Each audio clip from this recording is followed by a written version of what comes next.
Kiev is back in business. The business of flowers and grief. The city centre around Maidan is a shrine amongst barricades that became scenes of trench warfare from a different era. And as is the custom of this most orderly of revolutions, everything was organised with Swiss precision, but Slavic soul. The vestiges of normality have returned.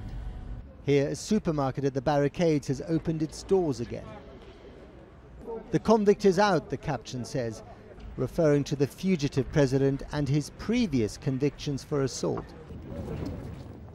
The metro is operating again, if mainly in the service of pilgrimage, to the place where dozens of mostly unarmed protesters were picked off by sniper rifles and Kalashnikovs only 4 days ago. It's astonishing how quickly a crime scene has been transformed into a shrine, guarded by the custodians of the revolution, haunted by images and sounds that have barely had time to become memories.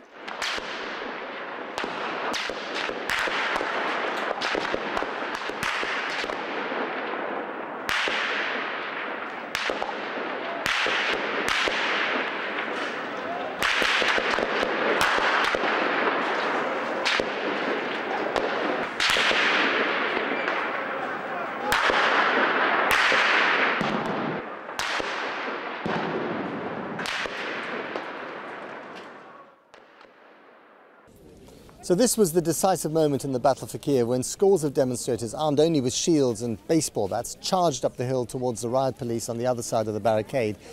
They then returned fire with live ammunition, and there were probably sharpshooters and snipers in the rooftops around us, targeting individual demonstrators, shooting them in the heart, in the head, in the groin. And wherever you see a bunch of flowers is basically where one of them fell. Although this is one of the main thoroughfares in Kiev, this will stay like this as a memorial for the foreseeable future. It's the down payment in blood that has made this revolution so different to the orange one in 2004. It demands a more solemn level of respect and revenge. This is Anthony, a neurosurgeon with his 5-year-old daughter and his pregnant musician wife.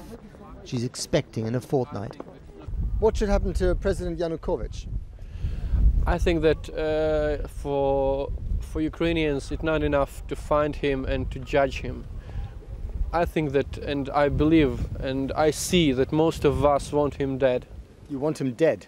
Yeah, because a man who do those horrible and terrible things, he does not live. He must die. He must die. For him, it is better for him. But do you want to start your new Ukraine in a spirit of revenge? We don't want to start. We want to finish the old Ukraine in spirit of revenge. It's a disaster, really. I've been here from the first day of Maidan. Alessia owns a travel company and summed up what's really at stake here. What's the most important thing that needs to change? The most important thing, it has already changed. It's in the mind of people. It's here. It's inside. We have to make the changes. We have to start from ourselves. We don't have to look for politicians or for someone else to save our country. We have to start from ourselves. But someone does need to run the country, and the leaders from the last revolution are no longer as appealing as they once were. Even Yulia Tymoshenko, fresh from political prison, has been tainted by her past. So the man without a face, standing guard outside the central bank, summed up a very common refrain. Ukraine needs completely new faces, he told me. No Tymoshenko, no Poroshenko, no Arseny, no Klitschko, none of them. A blank slate, a power vacuum, and according to the central bank, a hole of 35 billion euros just to cover the next 2 years. The revolution may be over, but there's no shortage of demons. And of course, it's worth remembering that all these incredibly dramatic events here happened precisely because a few months ago, the ex-president Viktor Yanukovych refused to sign an association deal with the EU. And part of the problem here was money.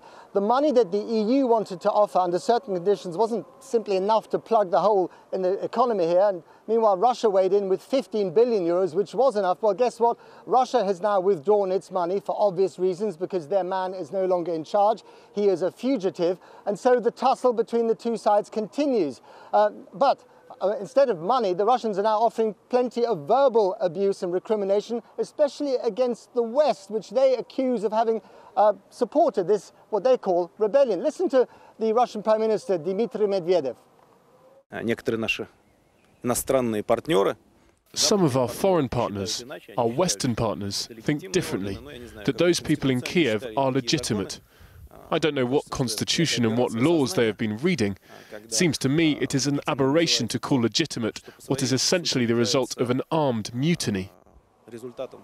And of course, the big question tonight here on the streets of Kiev, and indeed anywhere else in this country, is where exactly is the ex-president, now fugitive ex-president, Viktor Yanukovych? He was apparently last spotted, and you might not believe this, wearing a balaclava, appropriately enough in the city of Balaclava on the Crimean Peninsula in the south of the country, about 400 miles from here, protected by a relatively small posse of his own security guards and the remnants of his former court.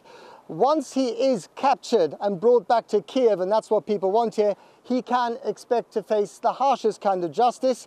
Everyone is looking for Yanukovych, including our international affairs editor, Lindsay Hilsum, who's on a road trip down to Sevastopol, to the Crimean Peninsula. We do hope to hear from her later in the programme. But for now, from the streets of Kiev, back to you, John, in London. Matt Fry.